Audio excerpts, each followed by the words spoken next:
The eye is made to see profile. Sculptors need to carve profile, not the material in front of them, but the very edges of what they're seeing.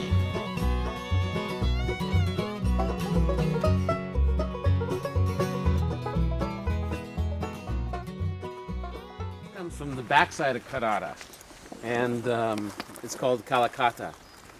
And this streaking is natural in it, and it is particular to that particular quarry. It has the statuario base, but it's got the gold veins. Now, what is that term, statuario? Statuario is this kind of particular transparent white base stone. So that's a block of statuario. It's just this gorgeous, gorgeous stone. And that's a pretty small block. That's what, and that's how it arrives here, like that, kind of. This roughly? piece was bigger. I had to split it because there was a defect in it. So it means a statue stone. Statue stone. It's made for making statues out of it. The rest of the mountain is this stuff, which is called, over there they call it ordinario. It's ordinary marble. Yes. It's just ordinary marble, you know. This is pure. This is statuette marble. So it's a structural... It's a difference in quality of stone. It's very transparent. It's very white. You can tell that's grayer. That's a cooler color. Yes. This woman here, she's ordinario. You can, and the Italians are no fools. They know what the value of stone is. There are hazards to this work, and you've developed a technique that allows you to work without goggles.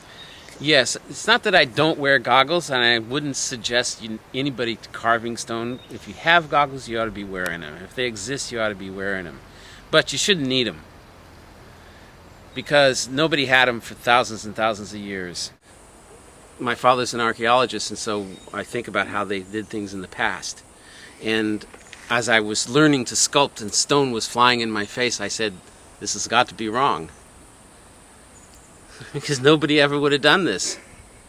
They didn't have safety goggles. Just as a process. I've got to be doing it wrong. And I kept looking for a way to carve where I wouldn't get stone in my face, where I could carve without the safety goggles. And there's only one way to do it. See, have you ever seen a manual for the pencil? Have you ever seen how to use a pencil? It's just not written down anywhere.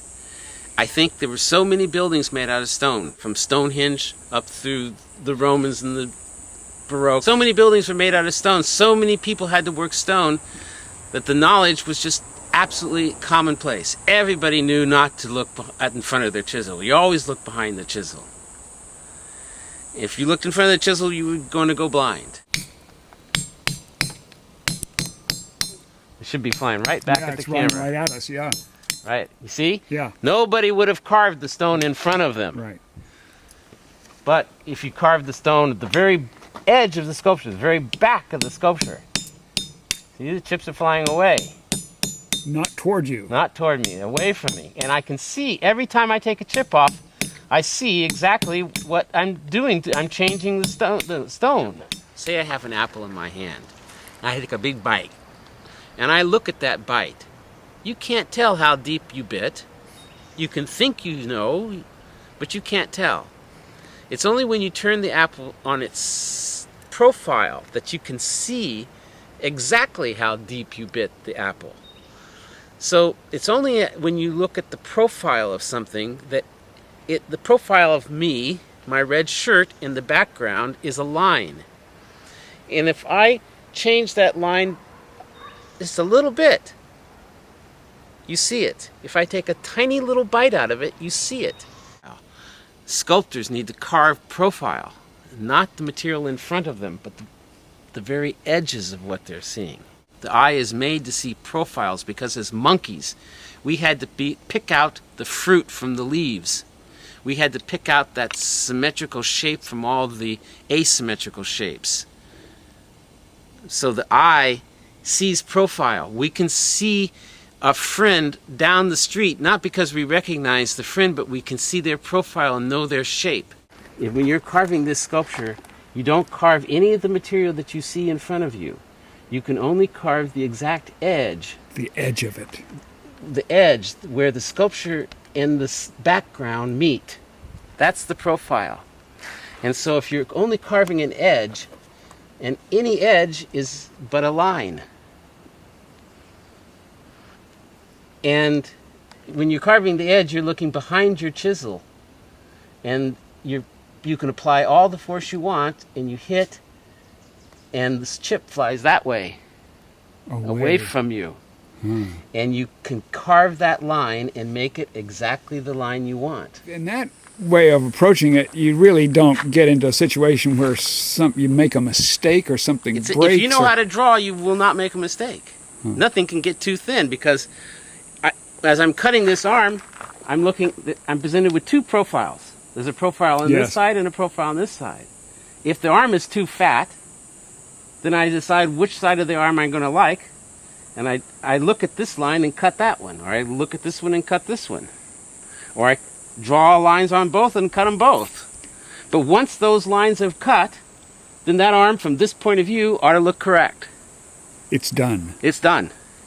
And now I can move 5 degrees over here, and from this side it ought to look correct. And by the time I've made one lap around my arm, I'm done. The sculpture's over. Because I've corrected each line as I've walked around it. So it's a two-dimensional approach to a three-dimensional problem, right? Yes, and so that's what makes it so easy, is because you're taking this very difficult thing with lots of different questions, and you're reducing it down to a very simple thing. One line, right or wrong, yes or no. If the answer is no, then you correct the line, and you remove all the stone on the other side of the line, and then that line is correct from that point of view. And when you come back to that point of view, it ought to still be correct. Is it always that fast? It's incredibly fast. And so you see, what would take a normal sculptor months and months and months, to do a life-size figure would normally take 9 months minimum of some guy working full-time. I can do it in 3 weeks, because I take off my first 30% randomly using big tools. Boom, boom, boom, boom, boom. It's gone in one day. 30% is on the ground. Now, what would the other guy do to get that 30%? He has to take it off slowly, because he's got a model, and he doesn't want to take off too much, and so he's got to take off a little piece at a little piece. It takes him, first of all, he's got to make his model. And he takes weeks making the model. And then he's got to make the model into plaster, and then he's got to start pointing it up and taking off the stone slowly, so he doesn't make a mistake, and that's why it takes so long. And then he still has to finish the sculpture. And really, they're all sort of copies. They're all copies. Yeah. Right. And whereas I don't do that. No copies. Everyone's unique. And so I just can blast off my 30%. I see my image, and I'm carving right away. And I never have to stop to take a measurement, because the only decisions I'm making are right there. Right there. This line is either right or wrong. People make sculptures and they don't make models. They just make a sculpture. That's called direct carving, when you don't make a model. What most people do not do is profile carve. People are still carving the stone in front of them. Mm-hmm. They're still looking at the front of their chisel, and they're showering themselves with stone all day long while they work, which is the wrong way to carve. In other words, they're not following the line. They're not making lines at all. Yeah. They think in a different way. They're thinking, I don't know what they're thinking.